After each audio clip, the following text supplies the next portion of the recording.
Assalamualaikum warahmatullahi wabarakatuh. Yang musyarakat hadirin Allah berkati kemuliaan kepada Nabi kita bersama-sama membaca Al-Fatihah dan kita lanjutkan dengan baca doa baca. Bismillahirrahmanirrahim. Ila hadratina Mustafa wa syafaati Rasulillah sallallahu alaihi wasallam wa ala alihi wa sahbihi wa dzurriyyatihi wa ahli baitihi wa syuhada'ihi wal Fatihah. A'udzu billahi minasy syaithanir rajim. Bismillahirrahmanirrahim. Alhamdulillahi rabbil alamin. Ar-Rahmanir Rahim. Maliki yaumiddin. Iyyaka na'budu wa iyyaka nasta'in. Ihdinas siratal mustaqim. Siratal ladzina an'amta 'alaihim ghairil maghdubi 'alaihim waladdallin. Amin.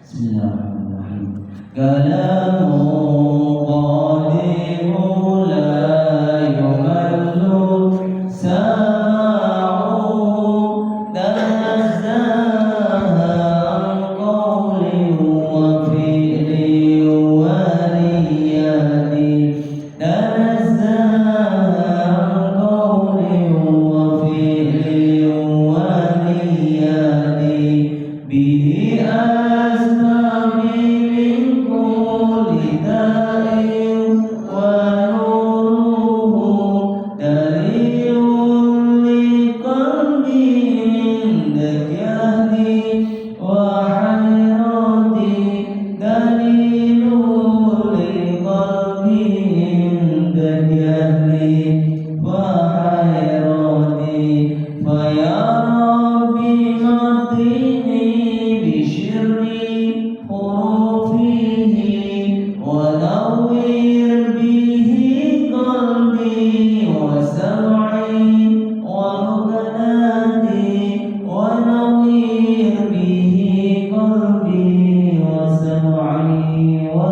rukanati.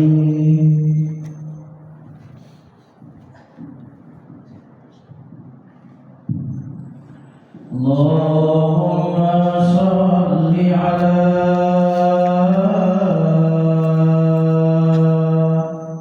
Sayyidina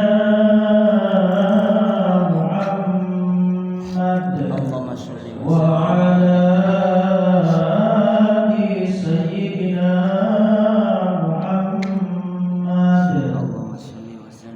Ya Rabbi bil Mustafa balligh maqasidana waghfir lana ma madha ya wasi'al karami. Ya Rabbi bil Mustafa balligh maqasidana waghfir lana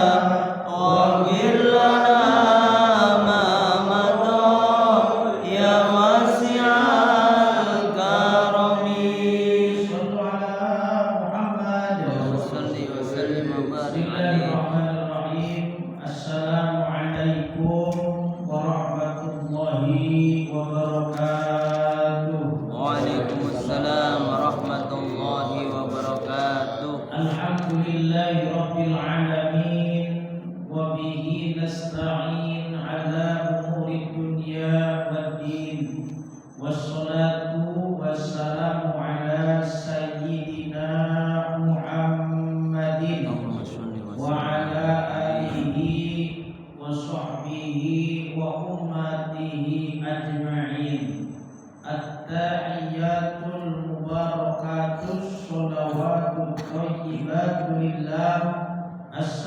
alaika ayyuhan nabiyyu wa rahmatullahi wa barakatuh. Assalamu alaina wa ala ibadillahi sholihin. Asyhadu an la ilaha illallah wa asyhadu anna Muhammadar Rasulullah. Amma ba'du. Sehat Bapak? Alhamdulillah sehat. Alhamdulillah. Pertama-tama marilah kita panjatkan rasa syukur kita kepada Allah. Bil khusus syukur atas kemerdekaan bangsa kita. Meskipun masih banyak penjajahan di sektor-sektor yang lain, tapi minimal sudah merdeka dari penjajahan yang bersifat frontal, ya, dari penjajahan kolonial. Bisa ngaji, bisa buka tafsir. Dulu ngaji tafsir nggak boleh kalau Belanda. Ngaji tasawuf ditakut-takuti kalau Belanda. Jangan ngaji tasawuf, nanti gila, ketinggian itu ilmunya. Itu bikinan Belanda itu. Belanda itu tidak ingin bangsa Indonesia itu maju. Jadi banyak ditakut-takutin. Belajar agama syariatnya apa? Kalian pikir itu mentok dah. Gak usah sampai ke ilmu tasawuf, gak usah pakai hakikat-hakikatan. Akhirnya umat Islam siga monyet ngagugulung kalapa. Kalau kata orang Sunda pasir paham kan? Jadi cuma bangga bermain di kulitnya doang. Wah, lempar-lemparan kelapa, main tendang-tendangan kelapa, ini luaran doang. Padahal Islam itu kalau dikaji lebih dalam akan membuat umatnya itu mencerminkan sebagai rahmatan lil alamin. Tapi yang terjadi wajah Islam sekarang kayak makin banyak gesekan antar umat Islam itu sendiri. Tapi memang udah fitrah itu Islam. Dari dulunya Islam itu perang saudara sering, ya, dari zaman para sahabat. Nah, kita merdeka, maka dibangunkan sebuah monumen oleh pemerintahan dulu yang sekarang menjadi masjid terbesar. Ya, dulu mungkin terbesar, ya, sekarang udah banyak yang nggak ingin. Dulu masjid terbesar se-Asia, namanya Masjid Istiqlal. Istiqlal itu artinya merdeka. Apa lihat simbol-simbolnya di Masjid Istiqlal? 17, 8, gitu ya, 45, apanya di Istiqlal. Istiqlal itu artinya merdeka. Ya, minimal kita sudah merdeka dari penjajahan kolonial. Meskipun masih banyak bekas-bekas kolonial yang tertanam di dalam alam bawah sadar kita. Hebat orang Belanda tuh, Pak. Orang Belanda tuh bukan cuma pengen mengambil rempah-rempah, mereka pun ingin menghancurkan mental orang Indonesia dulu. Bagaimana caranya orang Indonesia itu tidak berkembang secara spiritual, tidak berkembang secara mental, mereka lemah, tidak punya daya juang, pengennya leha-leha, pengennya santai-santai. Dan memang itu karakter orang Indonesia. Kenapa orang Indonesia tidak punya karakter berjuang yang tinggi? Ya karena ngapain? Kita punya rumah yang di dalam rumah udah ada beras, telur, daging ayam, daging sapi, garam, kecap, udah lengkap semua. Kita nggak pernah pengen ngambil barang orang lain karena di rumah kita sendiri udah penuh. Nggak pengen nyolong benda orang lain. Matahari penuh, udara seger, pepohonan banyak, sawah ngabubar, lautan berburu ombaknya, ikan seger, apalagi yang kurang dari Indonesia. Maka orang Indonesia itu tidak pernah pengen menjajah bangsa yang lain karena sudah cukup. Karing tinggal Abimayu Hayuni Bawono. Tinggal melestarikan, menjaga dan memperindah alam semesta ini. Itu tugas orang Indonesia. Tapi wong jenenge menungso iku sing awit bengen senenge rebutan. Itu aslul khilqo. Karakter dasar manusia itu adalah suka merebut orang lain, suka merebut hak orang lain. Dan itu terjadi semenjak Nabi Adam alaihi salam. Rebutan apa pertama, Pak? Pertama yang terjadi zaman Nabi Adam, rebutan apa tuh? Saling membunuh, rebutan wedo, rebutan perempuan. Masya Allah. Gara-gara yang satu ganteng dapatnya perempuan sedang, yang satunya orang patio ganteng dapat perempuan yang cantik. Loh, kamu kan gak terlalu ganteng katanya. Kok ceweknya dapat yang cakep? Ayo tukeran sama saya biar adil.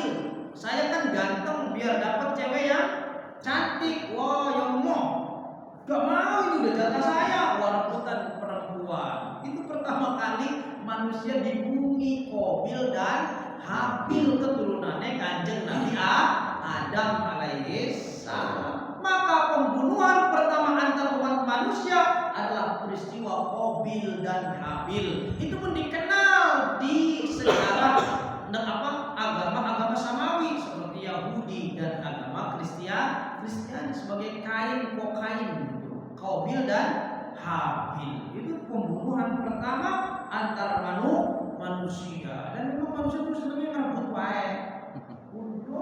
Orang Indonesia ini dari dulu narimo ing pandum, sudah menerima dengan bagiannya.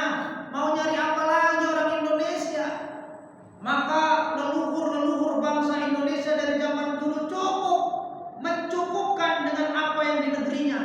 Daun-daun yang bisa jadi obat atas izin Allah dihamparkan oleh Allah.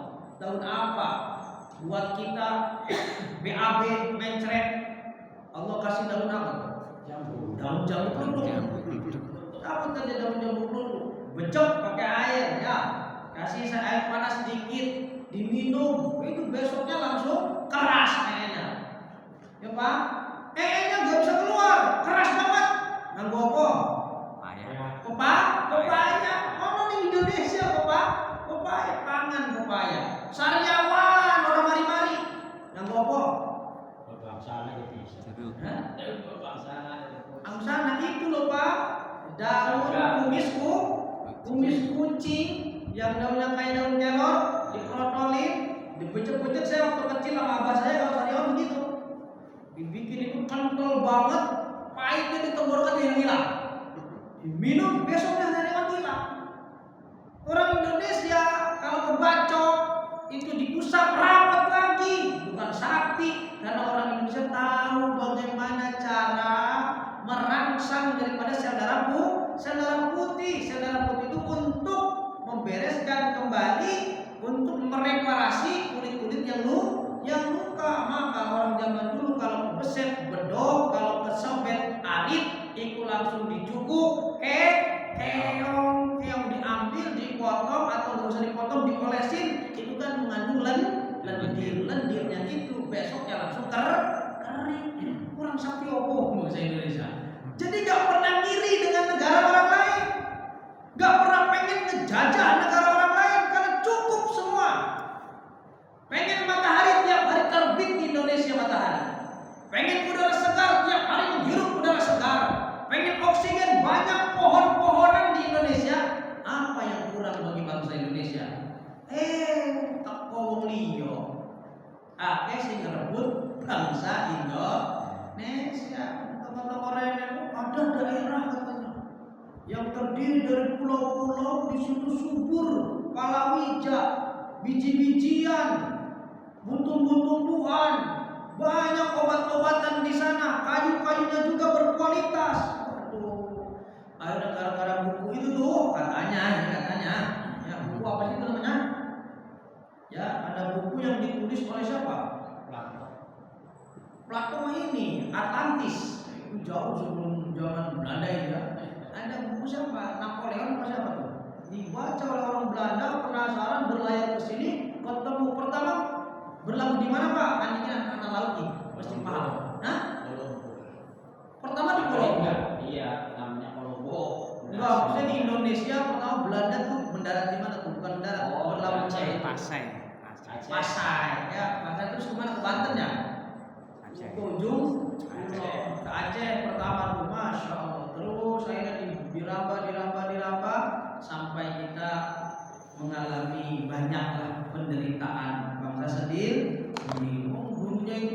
rumah ripah, repek, rapi, loh, Cinawi. potongan surganya dunia yang Indonesia. Qit'atul jannah, potongan swarga, lempengan swarga yang loncat ke bumi itu adalah Indonesia. Kurang apa? Indonesia itu sedang. Orang Bayong barat atau orang timur tengah sedang, Pak. Nek ganteng sedang. Nek ayu sedang. Sementara kata Nabi, khairul umur awsatuha, sesuatu yang paling baik kata Nabi yang sedang-sedang saja. Orang patio ayu teman. Makanya orang Indonesia matanya yo orang terlalu sipit, yo orang terlalu belok. Menurut bangsa Indonesia. Hidungnya yo dibilang mancung yo enggak, dibilang pesek juga enggak. Sedang. Kulitnya dibilang putih yo enggak, dibilang hitam juga enggak. Itu wong Indonesia. Luar biasa. Maka nikmat kemerdekaan ini adalah nikmat yang tiada tara, yang telah diperjuangkan oleh leluhur kita. Semoga para pahlawan, orang-orang tua kita, para ulama, dan orang-orang yang berjuang menumpahkan darahnya, menumpahkan pikirannya, menghabiskan harta bendanya untuk bangsa ini. Semoga amal ibadahnya diterima oleh Allah Subhanahu wa taala. Amin. Bismillahirrahmanirrahim. Alhamdulillahirrahmanirrahim. Ar-Rahmanir-Rahim. Maliki yaumiddin. Iyyaka na'budu wa iyyaka nasta'in. Ihdinas siratal mustaqim. Siratal ladzina an'amta 'alaihim ghairil maghdubi 'alaihim waladdallin. Hadirin para jemaah yang dimuliakan Allah Subhanahu wa taala, pada malam hari ini kita dongeng sajalah. Dongeng cerita-cerita ya. Dulu bangsa kita katanya dijajah Belanda berapa tahun? Katanya 350 tahun. Sama lawas Pak, sepertiga milenial. Sepertiga ribu ya. Sepertiga ribu tahun kita dijajah. Bangsa mana sih yang dijajah hampir segitu tahun? Palestina dijajah Israel dari dulu nggak? Dari dulu nggak, berapa tahun kira-kira Palestina itu? Lamaan mana nama sini? Nama Indonesia kalau dihitung. Dulu perang di TPRI setiap malam saya dengerin Dunia Dalam Berita tuh yang perang Bosnia. Waktu saya SD. Bosnia perangnya melawan mana tuh? Masih ada kan negaranya Bosnia? Masih. Merdeka belum tuh? Udah merdeka ya. Zaman saya SD tuh dengar perang tuh Bosnia. Waktu saya SMA dengar perang Irak.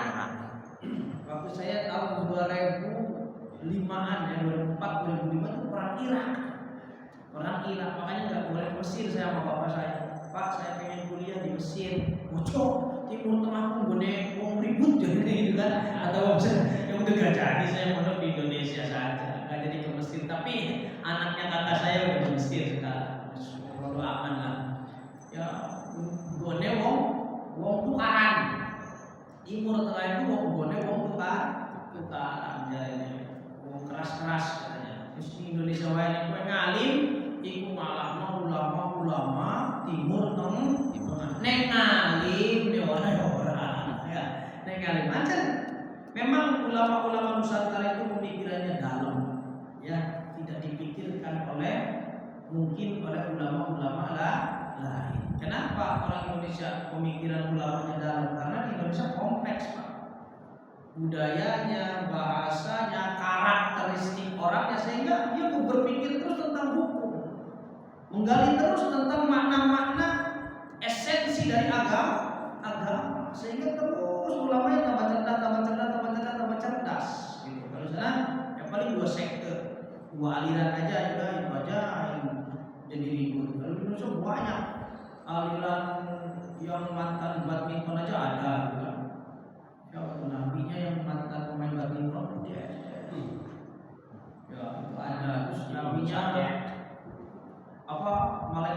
Jibril di Jakarta yang baju putih itu ada, aneh-aneh di Indonesia itu. Dan itu laku, selalu ada pengikutnya. Heran kan? Makanya ketika saya ditantang oleh dulu waktu saya bujangan di Taman Raya, kan kok orang-orang bisa ya bikin aliran katanya. Saya juga bisa Pak.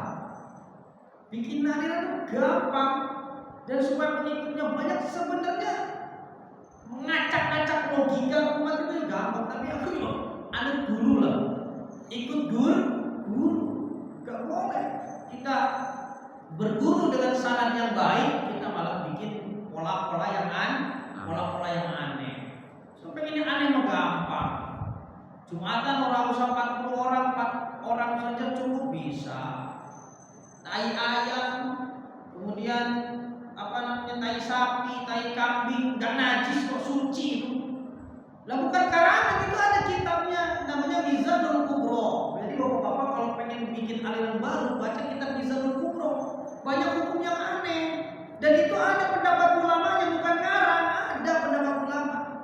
Hewan kullu hayawanin ma'kulun lahmihi.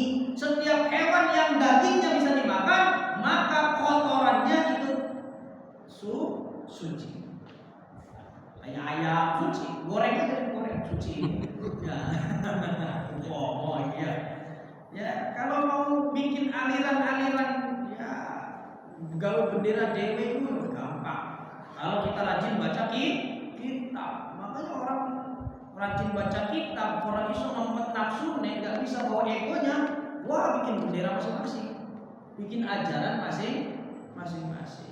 Nah, ini dongeng tentang Nabi Adam alaihi salam. Bismillahirrahmanirrahim. Qala al-mu'allif rahimahullahu taala wa nafa'ana bihi wa bi ulumihi fid dharain amin ya rabbal alamin. Bukan dongeng lah, kisah. Kalau dongeng nantinya dianggapnya karangan ya. Karangan yang enggak ada wujud aslinya, itu dongeng, bukan kisah. Kisah Nabi Adam alaihissalam di dalam surat Al-Baqarah ayat 30 ini sudah sering sebenarnya saya ceritain. Allah Subhanahu wa taala berfirman, wa idz qala rabbuka wa idz qala, dan ingatlah Muhammad. Wa idz itu ingat Muhammad. Qala ketika Allah berkata, ketika berkata siapa rabbuka, Tuhanmu, yaitu Allah. Berkata kepada siapa?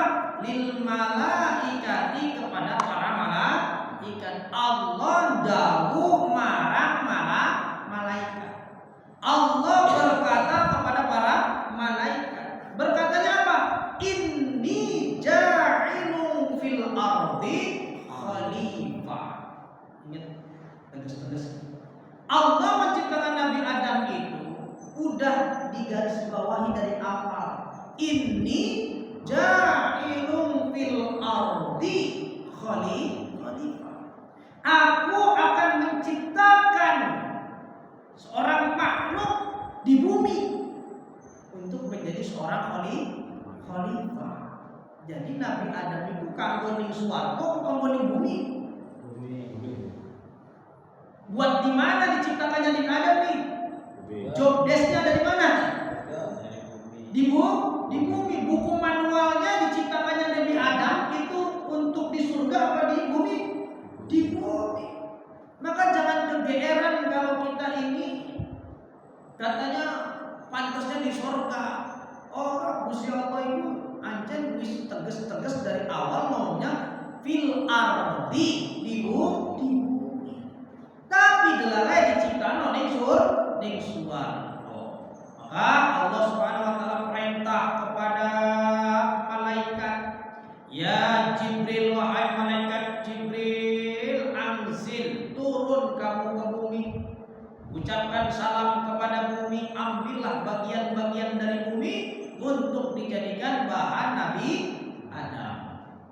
Ini masih ingat gak bapak-bapak ceritanya kayak gini nih? Cuma saya singkat karena maghrib ya kan?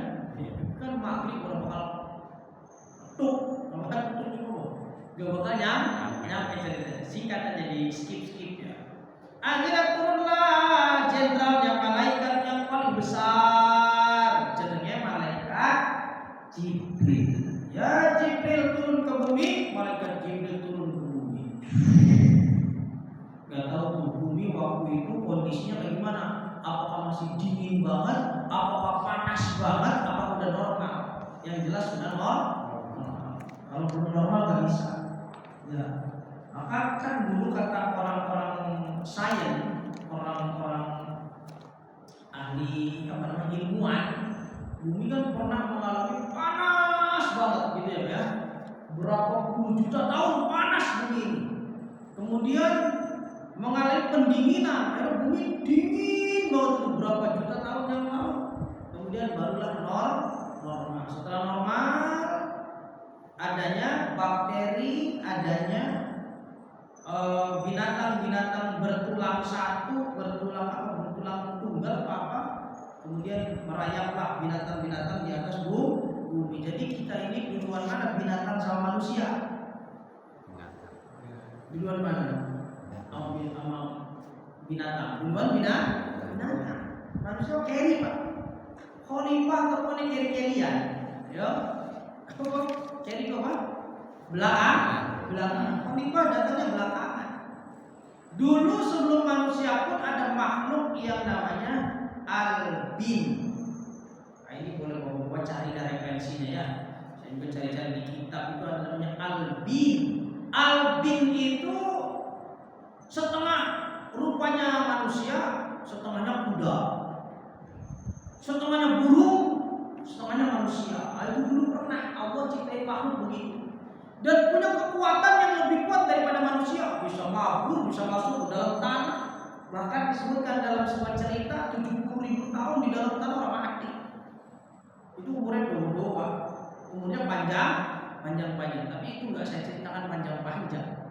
Ya, ini ceritanya pokoknya boleh dewe lah. Itu saya kasih clue-cluenya saja.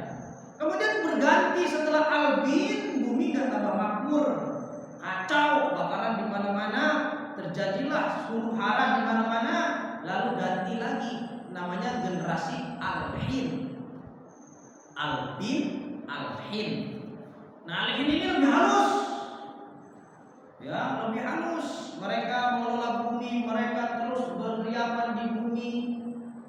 Ya, makhluk-makhluk apa namanya? Astral. Makhluk astral. Si orang ketok, wah, kelayakan di bumi. Lalu setelah itu ganti lagi karena tidak efektif untuk mengurus bumi. Akhirnya ganti namanya Banul Jan. Ya. Dikatakan Banul Jan kama fa'ala Banul Janna wa kanu fiha falamma afsadu arsalallahu. Kayak dongeng ya, padahal saya baca kitab ini Pak. Kitabnya namanya Tafsir Jalalain. Saya kombinasikan dengan syarahnya namanya Tafsir Sawi Al-Maliki. Ini di Aji pesantren Pak. Ya. Kemudian datanglah kelompok Banul Jan, pirang ewu mangsane. 8.000 tahun Banul Jan hidup di bumi. Itu sabangsaning jin Pak. Dia adalah nenek-nenek moyangnya jin. Jadi kita sama jin duluan mana? Jin. Jadi jangan berlaku manusia itu. Kalau kesurupan dibaca ayat kursi gak keluar wajar. Mungkin jinnya itu sudah hafal duluan ayat kursi. Ya kan Nabi Muhammad kan manusia terakhir. Maksudnya kok bisa hafal duluan jin? Ya ngapa? Manusia ketika ngaji begini jin juga ikut kok. Apa? Ada ulama murid-muridnya jin juga banyak. Bahkan sahabat saya sendiri, nggak saya sebutin namanya ya, nanti dicari-cari orang. Sahabat saya sendiri yang sekarang jadi ulama di daerah Karawang, itu seringkali ngaji dengan jin. Makanya saya heran. Itu pokoknya bapak-bapak believe or not ya, boleh percaya boleh enggak, ini bukan akidah. Jadi dia di pondok itu punya kitab-kitab yang gede. Kata saya, itu kan gak ngaji sama kiai kita. Kok kamu punya kitab yang gede-gede? Saya ngaji sama jin. Saya bilang, coba lihat ada maknanya nggak di dalamnya? Ada, ternyata dia ada tulisannya. Kamu ngaji siapa nih? Sementara di pondok ini nggak ngaji kitab-kitab gede kayak gini. Dia nulis. Sebenarnya kan sekarang jadi ulama. Tapanya juga saya sering diajak bertapa. Ini cerita-cerita yang aneh lah. Yang mungkin orang zaman sekarang nih mendengarnya kayak tenangan orang dengan Isra ini cerita. Jadi ayo mana? Ke Gunung Sembung, ke Gunung Jati. Beliau wirid 3 hari 3 malam. Saya tidur nemenin doang. Saya tidur nemenin. Taruh kemana? Cipta Rasa. Pernah Pak ke Masjid Cipta Rasa? Daerah Cirebon, Masjid Bata Merah namanya. Itu pintunya kecil Pak, supaya orang masuk pun nunduk. Sekarang kan masjid gede-gede, tokong ini iso ya Pak. Mana di masjid? Itu teman saya ini kalau ke masjid pasti pandangannya tidak pernah tegak begini, mesti ke tanah. Nah, ini orang ini sering ngaji sama jin dan punya murid dari kalangan jin. Sekarang mah jarang beliau cerita begitu, jarang karena zaman udah berubah. Dulu sama saya sering cerita begitu. Bahkan dia punya roti yang umurnya sudah 120 tahun. Punya roti 120 tahun orang basi, nggak tahu nggak ngerti saya juga. Itu ada di lemarinya dia. Nah, saya ijazah supaya suara saya katanya, kamu pengen nggak katanya suaranya walaupun nggak enak tapi kedengarannya enak sama orang. Oh, pengen. Waktu itu dikasih amalan Nabi Daud. Maharnya lumayan. Maharnya apa kata saya? Maharnya beli extra jos sama adem sari. Oh, itu tuh maharnya.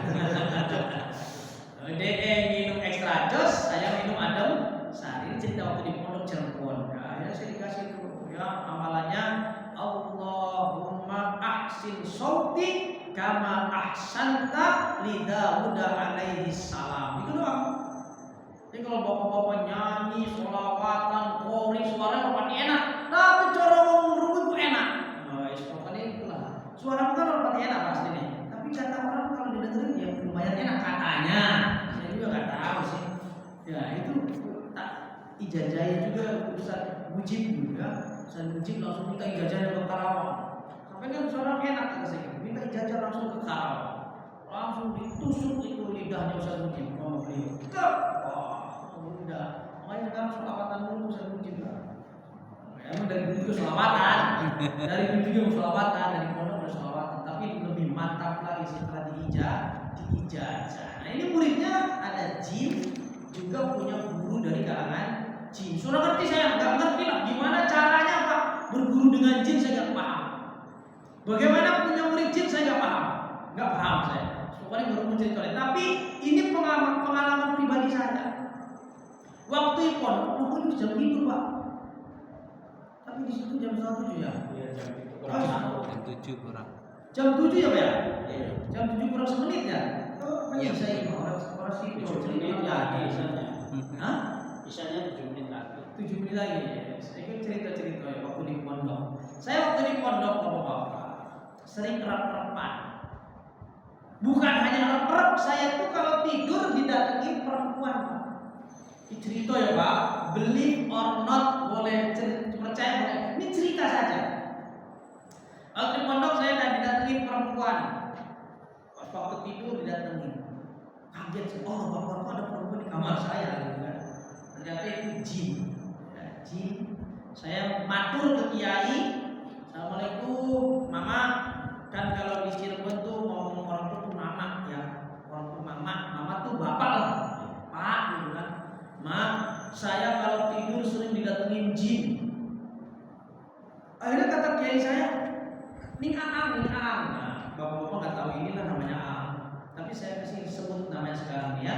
Teman saya itu yang sekarang itu adalah Said Alwi.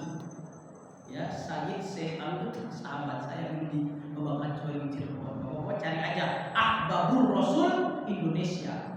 Majelis Ahbabur Rasul Indonesia. Beliau keturunan Syekh Syarif Hidayatullah Gunung Jati Astana Cirebon. Nah, akhirnya kata guru saya begini, ini Aang wae, ini Aang. Nah, itu dulu belum Aang ini menutupi nasabnya dari pondok. Supaya apa? Supaya sama dengan orang lain. Suruh maju ya maju, suruh bikin donat ya donat, suruh nyawa ya nyawa, suruh bikin bata ya bata, sama dengan santri yang lain. Padahal itu adalah keturunannya Syekh Syarif Hidayatullah Sunan Gunung Jati. Dan beliau selalu berpakaian sederhana. Tapi sekarang seorang pakaian sesuai dengan derajatnya beliau. Ya, ini Aang. Dulu namanya juga Aang, bukan Said Alwi, bukan. Said Alwi bukan. Dulu namanya Aang aja itu Aang. Karena orang Subang. Dia orang Subang, sekarang dakwahnya di Karawang, di daerah Teluk Jambe, Perumnas Teluk Jambe. Akhirnya udah singkat cerita, saya kalau sering digoda sama jin, Ini Aang, nah, sama Aang itu sama teman saya, Aangnya wiridan, akhirnya jinnya datang. Ini nggak tahu Pak, ini antara sadar ataupun tidak sadar. Tapi yang jelas saya tidak tidur. Datang tuh perempuan ditanya, kamu siapa? Saya katanya meninggal di pasar Widasari. Waktu Widasari itu namanya Pak, dekat kertas maya. Jatibarang. Nah, Jatibarang Pak, Widasari. Saya seorang yang mati di Widasari katanya. Waktu itu eloknya kejebur ke sawah, saya kejepit mati. Ah ini bohong. Roh itu gak begitu, ini jin mesti. Akhirnya dikusir sama Aang, jangan kamu deketin teman saya lagi. Kenapa kamu deketin teman saya? Lalu diceritain sama dia, temennya wangi, katanya begini dari leher sampai kaki wangi. Terus saya ditanya, kamu ngamalin apa? Lagi ngamalin banyak, saya gitu kan. Ngamalin apa? Ini, pantesan ngamalin sesuatu. Dulu waktu mondok Pak, itu pun selalu dilarang sama bapak saya. Terus orang saya pengen sakti. Iya. Dulu waktu bapak saya selalu menasihati, gak usah pengen sakti. Wong alim mawon, jadi orang alim saja, bisa ngaji, ibadah yang benar, hidup sosial yang baik. Gak usah pengen sakti. Wah dulu saya belajar yang rumus, pokoknya aji payung Allah, aji macan putih segala macam. Waktu mondok belajar ya Pak, ngono-ngono itu ya. Kelapa sama, kelapa saya suara macan putih anak nih, dodok macan yang Allah, la ilaha illallah. Dah aji macan. Ini zaman mungkin akhirnya dikusir sama Aang, beres.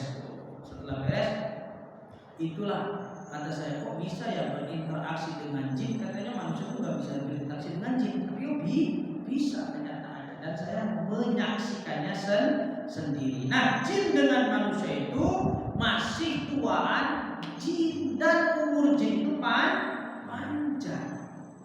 Lalu setelah generasi Al-Bin, Al-Him, Banul Jan, itu bumi juga tidak terawat, malah mereka saling berperang, saling membunuh, saling gontok-gontokan. Allah akhirnya perintahkan malaikat Jibril untuk mengambil tanah yang mana jadi bahannya Nabi Adam alaihissalam.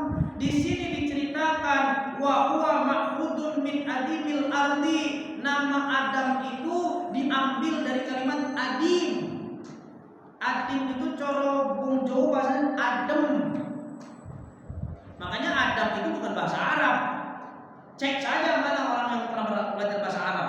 Cari di kamus manapun kalimat Adam itu gak bakal ketemu di bahasa Arab. Adim itu pun bahasa Arab, tapi artinya adalah permukaan yang subur. Itu namanya adim, maka artinya sejuk. Cok wong Jawa tok sing ngomong sejuk itu adem. Berarti bahasanya Jawa. Tapi saya nggak mau mengakui, tidak mau mengklaim Nabi Adam orang Jawa, enggak Pak. Ini sedang bercerita saja, ya. Adimul ardi di khalqihi min jami'i ajzaiha. Nabi Adam itu diciptakan dari permukaan bumi yang subur, yang mana wa kanat sitina juz'an, diciptakan dari 60 bagian bumi ini. Tanah merahnya, tanah kuningnya, tanah coklatnya, tanah putihnya, yang baunya, yang wanginya, tanah yang lengketnya, tanah yang keringnya, digabung 60 unsur itu menjadi wadah Nabi Adam alaihissalam. Apa wadah itu? Jasad Nabi Adam alaihissalam. Wong Eropa kebagian putih, ya wong Cina, Jepang kebagian kuningnya, wong Indonesia kebagian coklat, wong Arab, wong Pakistan, wong Turki kebagian abangnya, abang. Jadi putih semi abang. Ngomong Pak, tapi ceritanya orang bakal tuntas karena sudah ada Pak. Singkat temannya. Jadi intinya apa sih Pak maksudnya? Intinya begini Bapak yang dirahmati Allah Subhanahu Wa Taala. Ini nanti hubungannya korelasinya adalah dengan leluhur kita ini punya leluhur yang sama, yaitu Nabi Adam alaihissalam. Pokok jadi bangsa itu ojo sering gegeran terus, bangsa yang sering ribut tidak akan pernah maju, ya. Makanya urusannya ribut toh. Maka ayo fokuslah menjadi umat manusia yang hame mayu hayuning diri, hame mayu hayuning jagat, hame mayu hayuning bawono khalifah fil ardi. Yo yang lestarikan bumi kehidupan sosial ini dengan jabatannya. Yang punya ilmu, lestarikan bumi dan sosial dengan ilmunya. Yang punya harta, lestarikan bumi dan kehidupan sosial dengan hartanya. Monggo sarang-sarang kita sebagai khalifahnya Allah untuk membangun kehidupan antar makhluk Allah dengan gemah, ripah, repet, rapi, loh, jibal, jatuh, thayyibatun, warabun, ghafur. Itu saja yang dapat disampaikan. Karena iki waktunya singkat, insya Allah mungkin dilanjut lagi lah di pertemuan yang akan datang. Barangkali yang mau bertanya bapak-bapak? Bisa agen manusia sama agennya jin bersatu nikah. Oke. Jadi genetik kita sama genetiknya jin bersatu. Karena saya sering baca di Google asal kejadiannya Said Anwas itu. Said Anwar anaknya Nabi Syed, di mana di situ Dewi Delajah kan anaknya dijajil. Ya, Said Anwas Nabi Syed anaknya Nabi Adam. Dia terbuat dari bumi, ini terbuat dari Api. Buminya itu jadilah Said Adam. Ya, kalau kita merujuk ke cerita-cerita zaman masa lalu, ada Pak manusia bergabung dengan jin itu iso. Jangan dulu ya. Tapi secara ilmiah sekarang belum pernah kita buktikan. Ya, Di Cirebon itu yang digede agung tapak paling iya, mana, makanya punya anak. kalau kita cerita orang tua kita dulu itu ada Nikah sama manusia jin. nikah dengan jin ada. Bahkan Nabi Sulaiman pun dulu disinyalir si Ratu Bilqis ini adalah jin disinyarirnya kan gitu. Maka bisa sebenarnya. Kalau sudah ada cerita seperti itu dari riwayat-riwayat itu bisa sebenarnya. Ya, bahkan banyak teman-teman saya yang punya komunitas kebatinan ya di Subang juga banyak. Punya komunitas kebatinan, mereka mengaku saya nikah dengan jin. Iya caranya dengan nikah dengan semua orang Islam anjing akalah. Pokoknya saya udah dinikahkan sama penghulu dengan jin begini. Allah, tapi jangan ya Pak, nggak usah menungso kalau menungso. Tapi kalau ditanya apakah bisa? Bisa Pak. Karena dulu juga ceritanya sudah ada. Nah, Nabi Sis itu bukan lahir dari Siti Hawa ya. Nabi Sis itu anaknya Nabi Adam, anaknya Siti Hawa, tapi tidak lahir dari rahim Siti Hawa. Karena Nabi Sis itu bibit janinnya itu ditaruh di dalam gentong, tumbuh di dalam gentong, lahirlah Nabi Sis alaihi salam. Ketika lahir, sebelum lahir Nabi Adam mengkurbankan satu ekor kambing kepada Allah agar ini anak jadi agar itu jadi anak dan diterima kurbannya Nabi Adam, jadilah anak namanya Nabi Sis alaihi salam. Dan disinyalir wallahualam menurut sejarawan modern, sejarawan mistik, menurut sejarawan kebatinan bahwa Nabi Sis itu yang paling mirip dengan Nabi Adam karena nggak dilahirkan dari Nabi Adam dan tidak dilahirkan dari Siti Hawa. Ninjelo gentong inilah bayi tabung pertama. Bayi tabung pertama teknologi zaman Nabi Adam alaihissalam. Ya, nah Nabi Sis ini ternyata itu ngambah jagatnya itu adalah Nusantara. Maka yang paling banyak bahasanya bangsa itu adalah bangsa Indonesia. Dan tidak ada negara manapun yang menggunakan nama Sis kecuali orang Indonesia. Siswanto, Siswoyo, Siswoyo, dan memang Hajar aja nggak ada orang Arab itu nggak ada yang namain dirinya Hajar tuh nggak ada. Ketika ada pun Ibnu Hajar itu bukan nama asli, itu adalah alam kunyah namanya. Kenapa dinamakan Ibnu Hajar? Karena ketika mondok 40 tahun masih bodoh, mondok 80 tahun baru pinter. Kenapa? Karena melihat batu ditetesin air hujan bolong. Lah batu aja bisa bolong ditetesin air, masa saya manusia ditetesin ilmu lama-lama nggak bisa tembus juga ilmunya. Akhirnya masih mondok lagi. Nah, ketika keluar dari pesantren, beliau jadilah ulama, maka namanya Ibnu Hajar karena terinspirasi dari batu yang ketetesan air, bukan nama aslinya. Nama yang Hajar itu cuma orang Indonesia, Ki Hajar Dewantoro.